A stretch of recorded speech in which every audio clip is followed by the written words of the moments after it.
Okay, when we talk about sharing good practices, international good practices with Thailand, I think first of all we need to remember that Thailand has actually done a pretty good job when it comes to developing the power system, and especially when it comes to supporting renewable energy. So Thailand has been clearly one of the front runners in this field, the first one in Southeast Asia, and has the biggest share of renewable energy, solar, wind, biomass. All these have been supported a long time already.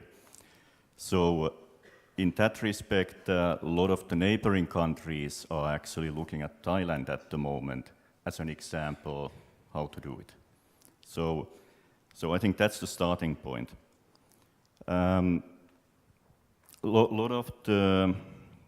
Lot of the ideas from Europe when it comes to building sustainable energy systems relate to how to integrate the renewable energy which is intermittent, like solar and wind, in the power system the best.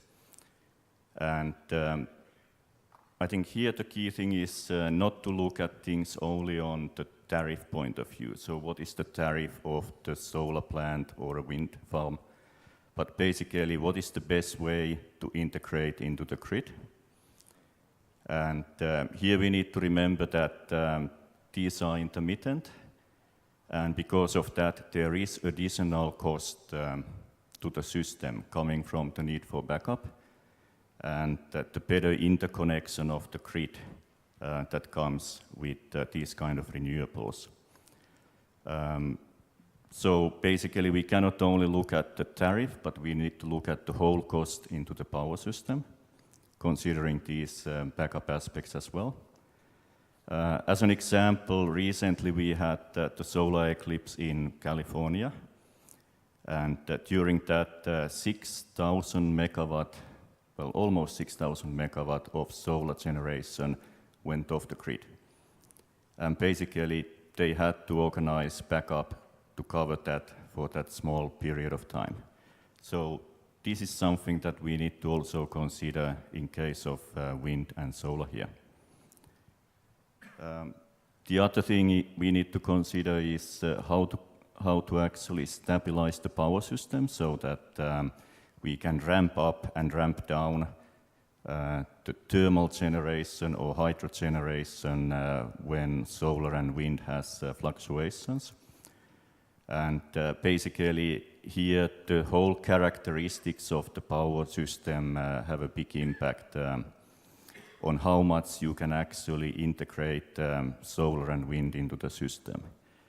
So the best situation is in countries who have a lot of hydro. Thailand don't have a lot of hydro, but you import a lot from Laos. And also like natural gas-fired power generation is quite fast for load following, so that helps. But if we look at the future, some good possibilities to improve this is, for instance, pump storage. And I know that Thailand is looking at that at the moment, to build more pump storage hydro in the system. The second thing is if and when the battery storage improve further and become more cost efficient, I think that will be very interesting for Thailand as well.